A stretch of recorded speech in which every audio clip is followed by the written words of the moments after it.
Estamos de volta e a gente fala agora de uma situação bem complicada, viu? Doentes graves ainda continuam sem atendimento prioritário na busca por benefícios previdenciários, como afastamentos e aposentadorias, mesmo depois da criação de uma fila nacional para análise de requerimentos.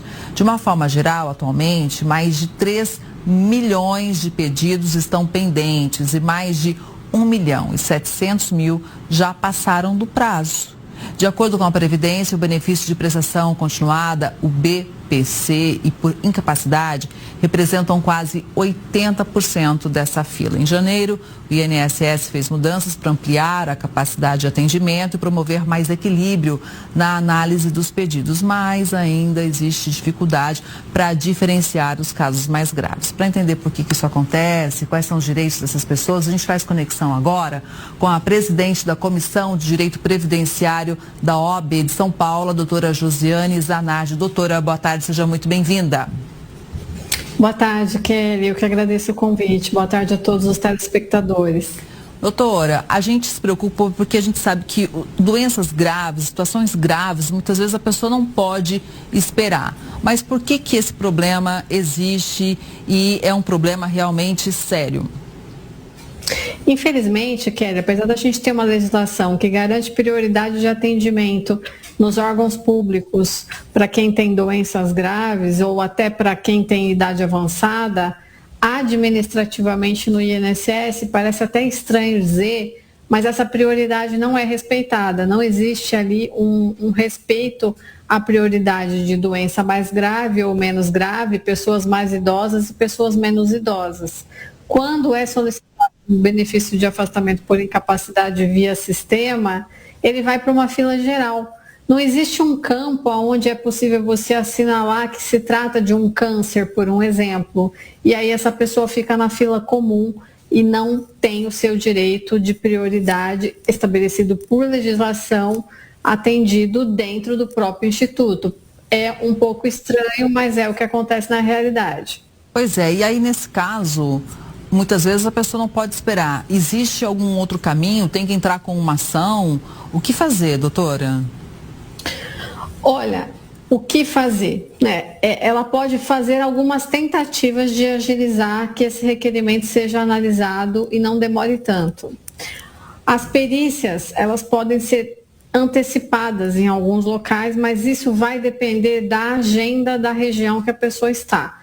A gente teve no final de semana um mutirão que o INSS fez, mas foi mais voltado para a região Nordeste, por um exemplo. Não foi feito mutirão aqui na região Sudeste.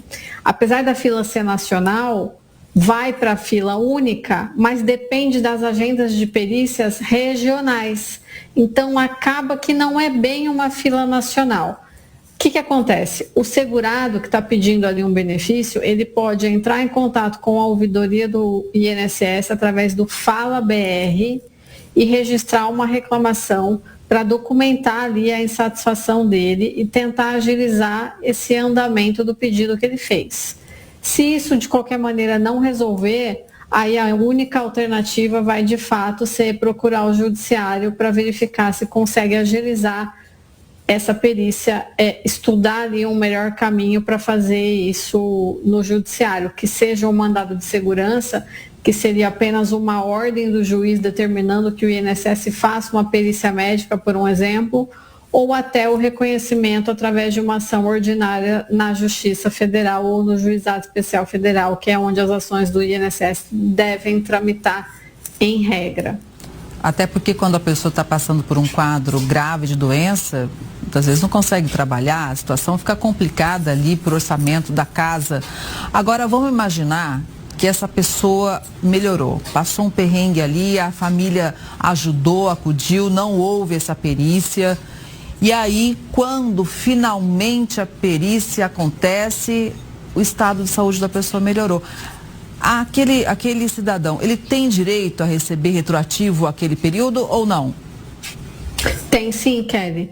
Se a perícia demorou tanto que ele já conseguiu se recuperar do problema de saúde que ele teve, que foi o que obrigou ele a fazer a solicitação do afastamento por incapacidade, ele tem direito a receber o período que efetivamente ele estava incapacitado para o trabalho. O perito não pode avaliar a incapacidade nestes casos só no momento da perícia. Ele vai ter que levar em consideração o histórico médico da pessoa e tudo que tem ali de comprovação do período anterior para determinar se vai ou não ser pago. Mas vamos falar uma verdade, nesses casos realmente fica bastante difícil para o segurado conseguir que o seu direito seja respeitado, porque a gente vê muito casos dessa situação, da pessoa já estar recuperada, porque a perícia já demorou tanto que ela até voltou a trabalhar. E aí o benefício é indeferido e ela acaba sendo obrigada a fazer um pedido na justiça desse período que ficou sem receber. Pois é, e no meio desse cenário complexo ainda tem o sistema do INSS que muitas vezes apresenta falhas, doutora? Muitas falhas, Kelly.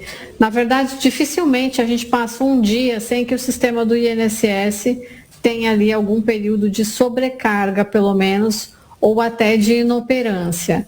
Na semana passada, vocês devem se lembrar que o INSS ficou fechado 3 dias úteis, além do final de semana, então totalizaram ali 5 dias para manutenção no sistema. Só que quando ele retornou, ele não retornou com todas as funções 100% funcionando.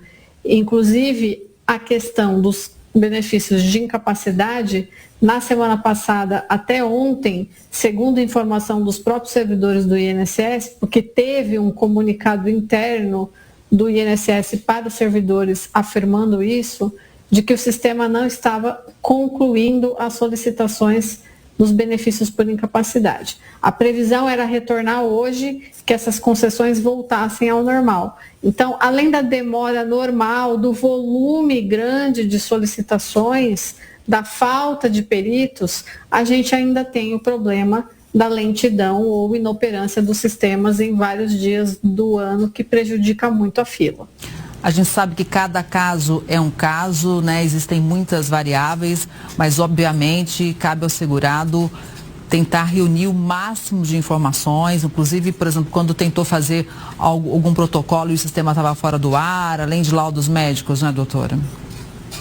Exatamente. Se ele tentou fazer um protocolo e estava fora do ar, tira uma foto da tela do computador ou printa a tela do telefone para guardar essa informação ali. Se ele fez uma tentativa de conversa no 135, tenta anotar o protocolo dessa conversa para ele documentar todos os passos, para quando ele for fazer a reclamação na ouvidoria, no Fala BR, ele ter esses dados para informar. É importante que as pessoas fazerem a reclamação na ouvidoria do Fala BR, porque isso fica registrado e chega essa informação para a Corregedoria Geral da União, que é o órgão que fiscaliza a atuação do INSS.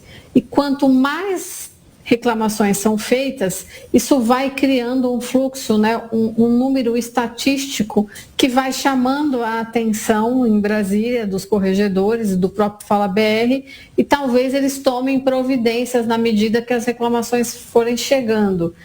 As pessoas têm um pouco de receio de fazer, ou até de perder tempo de fazer, porque é um pouco burocrático, tem que fazer pelo site, talvez não saiba fazer sem a ajuda de um familiar que entenda melhor ali de internet, de computador, mas eu recomendo que faça, até para fazer também como base de eventual pedido judicial por atraso na concessão do benefício. Isso ajuda bastante nas decisões dos juízes. Pois é, talvez falte também informação, como a doutora falou. Então vamos reclamar, se a pessoa é um idoso, a família ajuda, é importante deixar isso registrado. Doutora, muito obrigada pelas orientações, viu? Uma boa tarde, até a próxima. Imagina, Kelly, eu que agradeço. Um abraço, até mais. Até, outro abraço.